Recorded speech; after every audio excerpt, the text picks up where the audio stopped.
Welcome to the YouTube class of knowledge plus. आज के class में आप सभी का स्वागत है।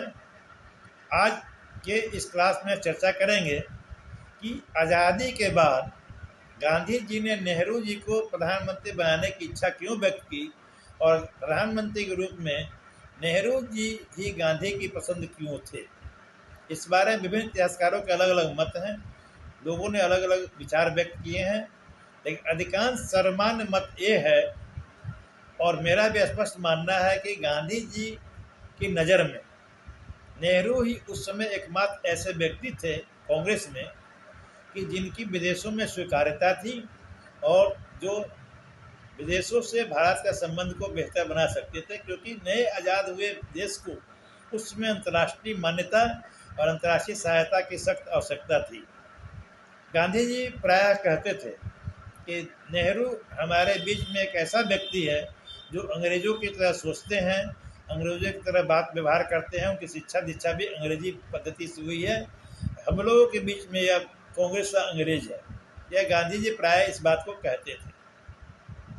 गांधी जी यह भी कहते थे कि नेहरू और पटेल हमारे दो आँख हैं, दोनों ही हमें प्रिय हैं और दोनों बहुत ही गुणी हैं।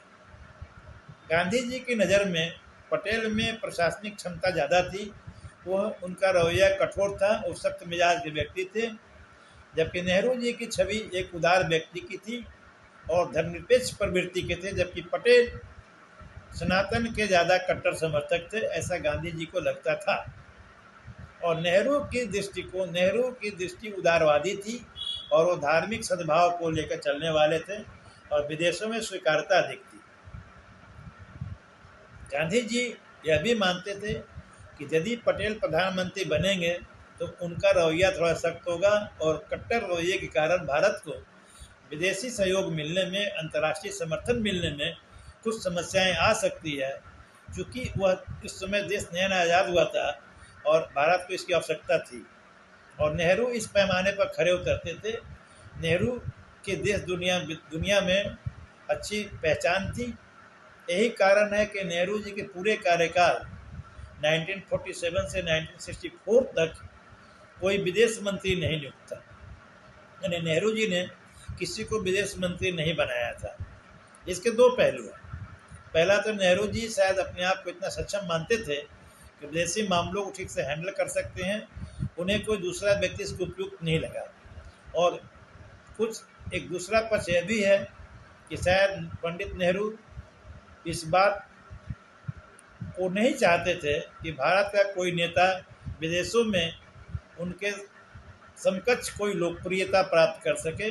विदेश मंत्री जो होता है उसकी अंतर्राष्ट्रीय जगत में छवि बनती है और नेहरू नहीं चाहते कि मेरे अलावा किसी और की छवि विदेशों में इतनी लोकप्रिय हो। यह भी कारण हो सकता है। तो इन सब कारणों के कारण इन सब वजहों से गांधी जी ने नेहरू को सपोर्ट किया और नेहरू जी को प्रधानमंत्री बनाया, चूँकि उस समय विदेश की समर्थन की आवश्यकता थी। गांधी जी विभिन्न कांग्रेस के प्रांतीय कमेटियों की अनुशंसाओं को दरकिनार करते हुए पटेल को साइड करके नेहरू को प्रधानमंत्री बनाया, जबकि किसी भी प्रदेश कार्यकारी समिति ने नेहरू के नाम का समर्थन कांग्रेस के अध्यक्ष पद के लिए नहीं किया था। उस समय की व्यवस्था के अनुसार कांग्रेस का अध्यक्ष ही अंतरिम सरकार का मुखिया होता और वही बाद में आगे चल के प्रधानमंत्री बनता। अधिकांश प्रदेश कमेटियों ने पटेल को इस पद के लिए योग्य माना था, यानी कि पटेल को अध्यक्ष माना था और वही पटेल बाद में कार्यकारी प्रधानमंत्री और प्रधानमंत्री बनते। लेकिन गांधी जी के दबाव में पटेल ने अध्यक्ष पद के चुनाव से अपना नाम वापस ले लिया और इस पर नेहरू की राह निष्कंटक हो गई और नेहरू लगभग निर्विरोध कांग्रेस के अध्यक्ष चुन लिए गए और प्रधानमंत्री बन गए। तो यह है विश्लेषण कि नेहरू को प्रधानमंत्री गांधी जी ने क्यों बनवाया। निष्कर्ष रूप में दो ही बातें समझ में आती है। नेहरू की छवि उदार थी, वो नम्र रवैया अपनाते थे, और धार्मिक दृष्टिकोण से वो सेकुलर थे और प्रोग्रेसिव थॉट के थे। उस समय देश को औद्योगिकरण की आवश्यकता थी, देश को बाहरी विदेशी आवश्यकता थी सहयोग की। इन सब मामलों में शायद पटेल सख्त होते और विदेशों से उतना मदद नहीं मिल पाता। यही मुख्य वजह है नेहरू जी को आगे बढ़ाने का।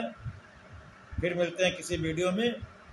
एक बार फिर आज जिनका जन्मदिन हो या जिनकी एनिवर्सरी हो, उन्हें हमारी तरफ से बहुत बहुत हार्दिक बधाइयाँ एवं शुभकामनाएँ। थैंक्स।